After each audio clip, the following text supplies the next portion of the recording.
So, when you see pictures of skeletons and skulls, your first thought is probably something, well, a little dark, right? Maybe even scary. But what if I told you all of this is actually part of one of the most vibrant, most colorful, and most joyful celebrations of life you can possibly imagine? Today, we're diving into Mexico's Dia de los Muertos, the Day of the Dead, and we're going to see how it completely flips the script on our relationship with those who have passed on. Okay, let's get into it. I mean, just look at this. The sheer scale of it is incredible. You've got these towering figures, seas of people. It's just an explosion of color and art. And the whole point, the real key to understanding everything, is right there in the caption. This isn't about mourning a loss. It's about celebrating a connection so strong that not even death can break it. Think of it like a giant family reunion, on a national scale. All right, so where do we even begin to unpack all of this? Well, we have to start with the most iconic figures of the day, the skeletons. But trust me, these are not the skeletons from some horror movie. They are something else entirely. The personality on display here is just amazing. You know, on the left, you have this classic, grinning figure. But on the right, it's this super stylish, almost playful character with a purple skull and these beautifully detailed bones. The message here is so clear. These figures aren't meant to frighten anyone. They're here to party. They're all about art and humor and pure joy. So the proper term for these figures is calaca. You say it calaca. And as you can see, they're basically the stars of the show. They represent the returning spirits themselves, back for just a little while to dance and eat and reconnect with their families. And that last word in the definition is the most important one: joyfully. Now let's get into the artistry of this whole celebration, because that's where you really see how it all comes together into something spectacular. Honestly, the entire parade is like a moving art gallery, a massive showcase of folk art, where every single piece is an act of remembrance. Just look at the incredible detail in this dancer's mask and their outfit.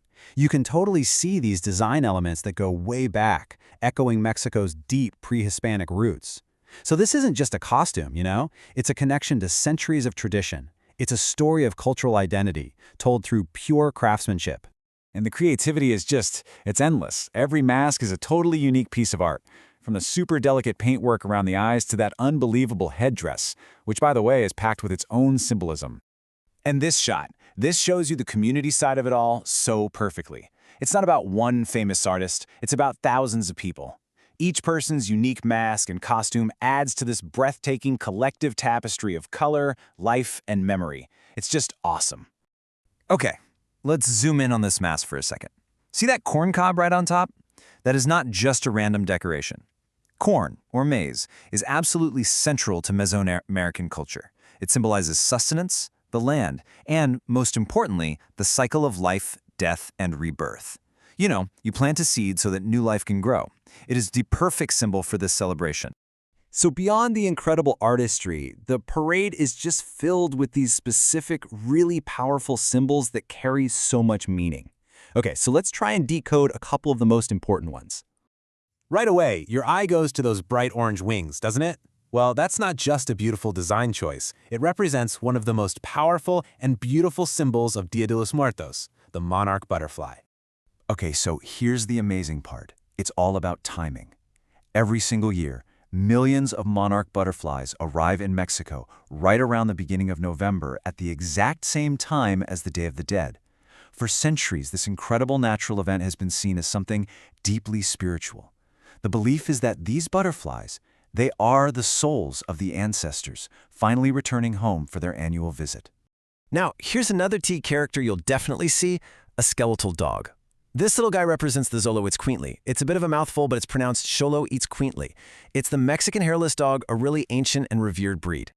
Yeah, so in Aztec belief, the Xoloitzcuintli was way more than just a pet. It was a spiritual guide, a companion, whose job was to help souls navigate the tricky journey through the underworld, known as Mictlan. So when you see them in the parade, it's a nod to this ancient belief. It's a reminder that the departed have a loyal guide on their journey. So you've got the art, you've got the symbols, you've got the calacachas, and when you put it all together, you don't get some quiet, somber procession. No way. You get a full-blown fiesta.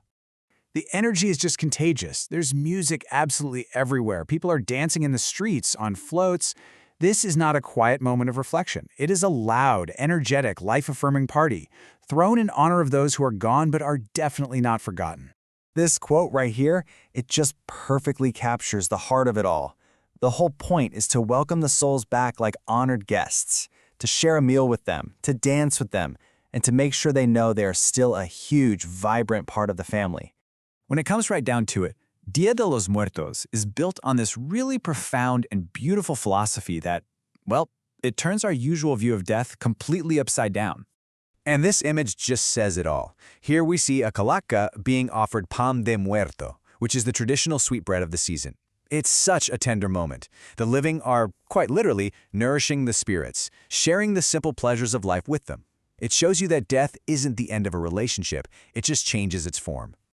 So this entire celebration really leaves us with a powerful question. It challenges all of us to look at memory not just as a source of sadness, but as a real opportunity for joy. It asks us to think about how we, in our own lives, can find ways to not just remember the people we've lost, but to truly and joyfully celebrate them.